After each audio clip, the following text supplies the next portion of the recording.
Start.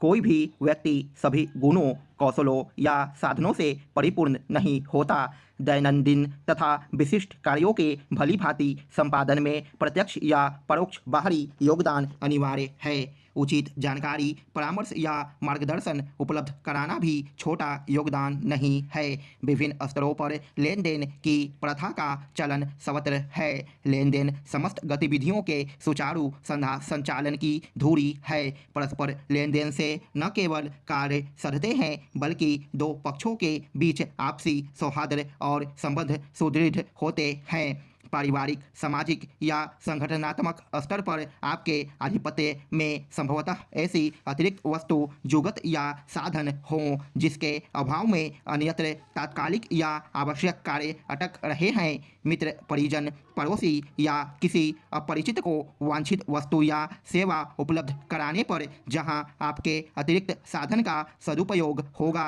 वहीं दूसरे को राहत मिलेगी। उच्चतम कोटि का योगदान वह है जो बिना श्रेय या प्रतिफल की अपेक्षा के संपन्न किया जाए।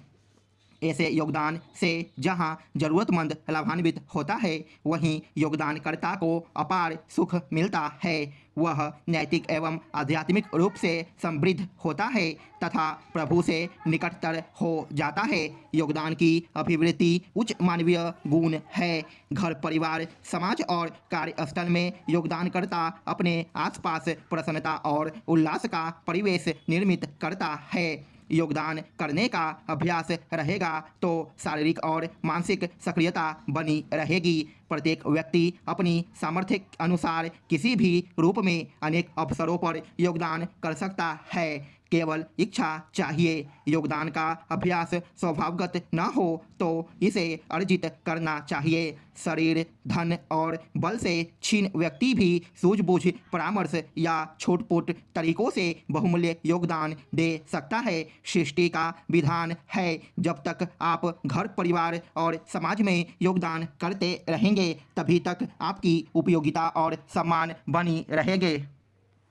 तेलंगाना में आगामी विधानसभा चुनाव की तैयारियों का आकलन करने हैदराबाद गए मुख्य चुनाव आयुक्त राजीव कुमार ने यह जो कहा कि चुनावों में धन और मुफ्त की सामग्री बांटने वालों पर निर्वाचन आयोग की नज़र रहेगी, उससे यही पता चलता है कि चुनाव जीतने के लिए अनुचित तौर तरीकों का उपयोग बरता जा रहा है। पहले यह काम कुछ ही राज्यों तक सीमित था, लेकिन अब यह सारे देश में होने लगा है।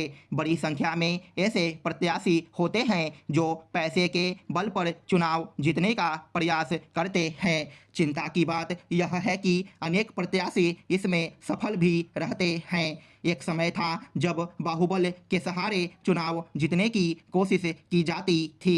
बंगाल को छोड़कर शेष देश में तो उस पर लगाम लग गई, लेकिन धन बल की भूमिका बढ़ गई है। यह इतनी अधिक बढ़ गई है कि पुलिस, आयकर विभाग एवं अन्य एजेंसियों की सतर्कता के बाद भी चुनावों के समय मतदाताओं के बीच बांटे जाने वाले धन के साथ साथ शराब और अन्य सामग्री की बरामदगी बढ़ती जा रही है। यह स्वाभाविक ही है कि विभिन्न प्रवर्तन एजेंसियां वह सारा धन जब्त नहीं कर पाती होगी जो लोगों के वोट खरीदने के लिए जमा किया जाता है और एक स्थान से दूसरे स्थान पर पहुंचाया जाता है।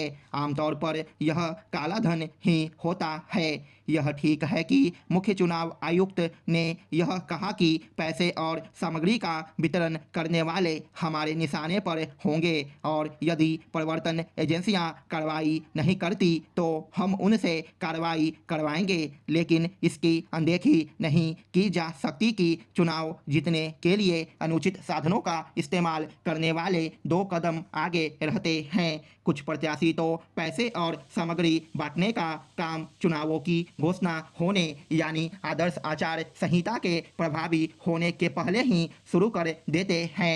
बेनमना यह है कि लोग भी लालच में आ जाते हैं और एक तरीके से अपना वोट बेच देते हैं। जब ऐसा होता है तो स्वतंत्र एवं निष्पक्ष चुनाव कराने का उद्देश्य पूरा नहीं हो पाता। मुख्य चुनाव आयुक्त ने चुनाव वाले राज्यों में प्रलोभन मुक्त चुनाव कराने की जो प्रतिबद्धता व्यक्त की वह तभी पूरी हो सकती है जब निर्वाचन आयोग को घोषणा पत्रों के माध्यम से लोगों को लुभाने के लिए किए जाने वाले वादों पर रोक लगाने का अधिकार मिले। इसकी अनदेखी नहीं की जा सकती कि देश में रेवड़ी संस्कृति विकसित हो चुकी है। इसके तहत राजनीतिक दल आर्थिक स्थितियों की अनदेखी कर मुफ्त सामग्री या फिर सुविधाएं देने के अनाप शनाप वादे करने लगे हैं और उन्हें अपनी गारंटी बताने लगे हैं। जब एक दल ऐसा करता है तो दूसरे दल भी ऐसा ही करने के लिए विवश हो जाते हैं। यह एक ऐसी होड़ है जिससे देश को बाहर निकालना ही होगा। स्टॉप।